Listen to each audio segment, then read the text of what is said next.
decided I'm going to play with kale. I couldn't decide if I wanted a massaged kale salad or kale chips. So I decided it's really the same recipe. It just depends on how you want to eat it. So I'm going to make what would be a massaged kale Greek salad, but I'm going to turn it into kale chips. And so depending on what you want to do, you can use the same exact recipe. You'll add some things if you're going to do a salad. So I'm using a high-speed blender. You could also use a food processor. And I decided, because it's Greek, I want a hummus flavor. So the first thing I'm going to use some garbanzo beans or chickpeas, depending on where you live. I don't need this whole can, and so I'm going to pour it into a jar here and then just scoop out what I want. I only want about 1/4 to 1/2 cup of chickpeas.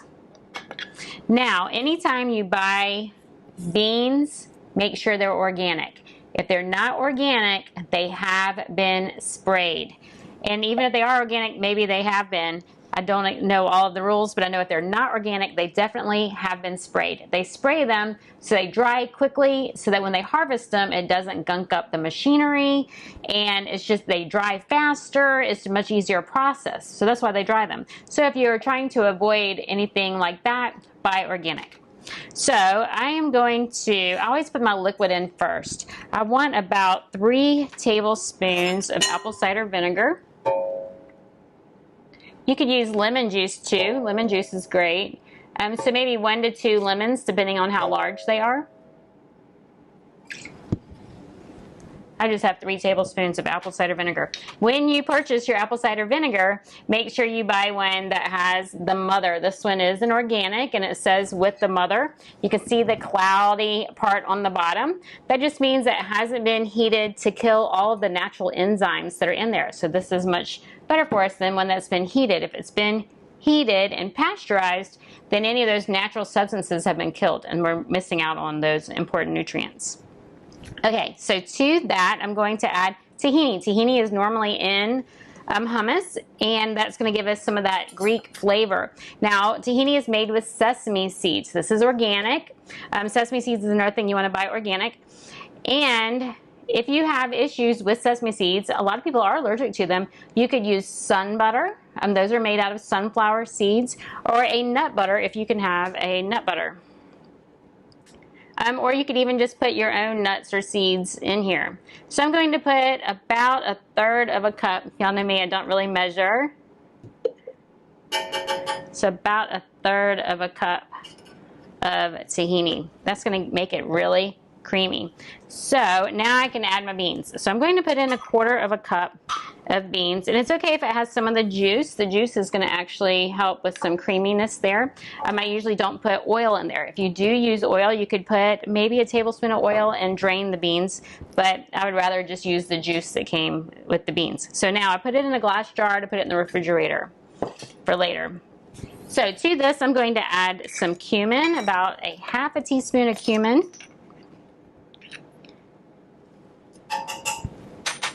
Cumin has a lot of health benefits. I can't think of them right now. I'm going to put in garlic. I don't have any fresh garlic, which is shocking. I don't know how.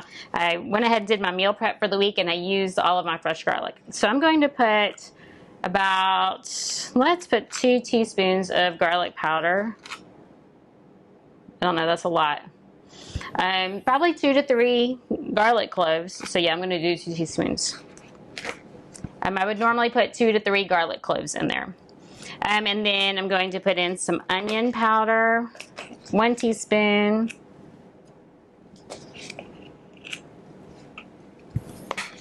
I'm going to put in a pinch of red pepper flakes. I'm going to put in a teaspoon of Himalayan salt. And then whenever I think of Greek flavoring, I always think of basil, oregano, thyme. And so I'm definitely going to put some oregano in here. I just dried this from my yard. So at least a teaspoon. And over on the side, I have some dill and black pepper, just in case I think it needs that. I'm going to taste it first. So let me blend it up. If I were making a massaged kale salad, this would be the dressing for the salad. What I'm making is going to be a dressing for the kale, so it could either be a massaged kale salad or kale chips. Okay, I'm just gonna dip a piece of kale in there. See what it tastes like. Perfect. Really nice and creamy. Okay, that's delicious. All right, all I have here is 1 head of kale. I ripped the stems off and tore it into about a chip-sized piece. Now, even if I were gonna make this into a salad, I would still do the same thing. What we're going to do is pour our dressing. See if I can move this up. Move that out of the way.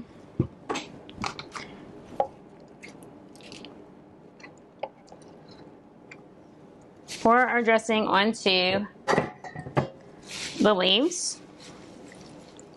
And then I'm going to massage it in. So right now I'm using the spatula just in case I need to reach in there and get some more. Mix it all up. Now, what I'm going to do is I'm making kale chips, and so I'm going to massage this into the kale, put it on my dehydrator trays, and put it in the dehydrator.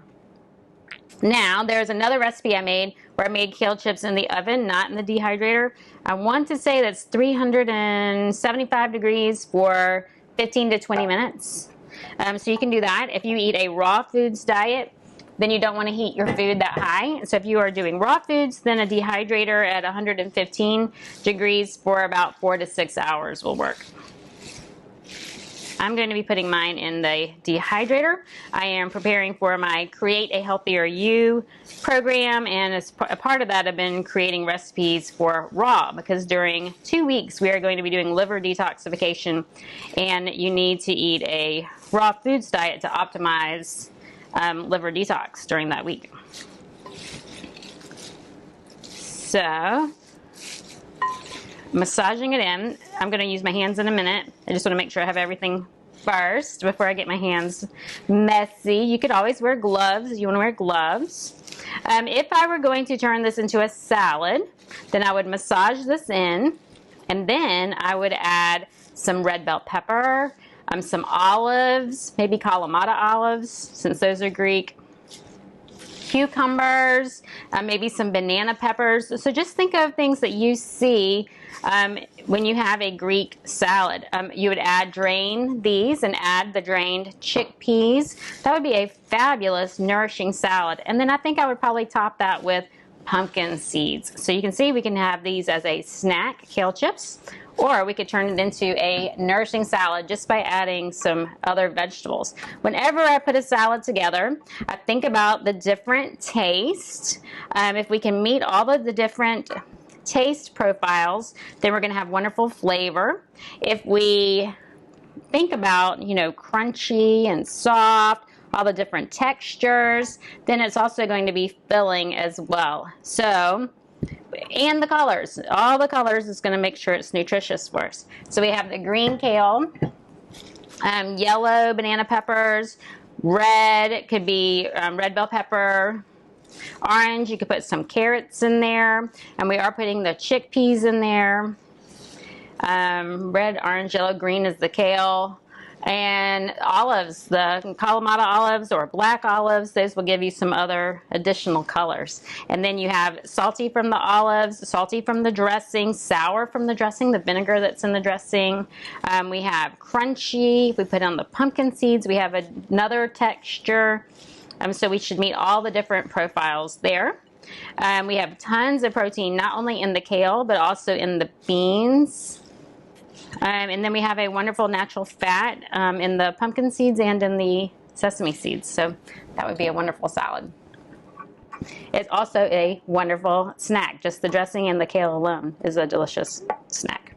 Okay, so I think I got all the dressing out that I can get in there. You can see I already got most of the leaves covered here. So now I'm going to get down and dirty. I have my trays. Before I get started, because my hands are going to get messy, I already have my dehydrator trays lined with this Teflex sheet. This is so that the kale doesn't stick to it. So I'm going to stick these in the dehydrator and then it'll come right off very easily, almost like wax paper. If I were going to put this in the oven, I would put parchment paper on baking sheets and then lay them out. And you don't want them to overlap because then they won't get those crispy edges. You want them to be kind of spread out. So that's why I have this many trays. I didn't know how many it would take, so I just grabbed as many as I thought I would need. So I'm going to lay these out. Oh, I didn't massage it in. Hello. Massage it in.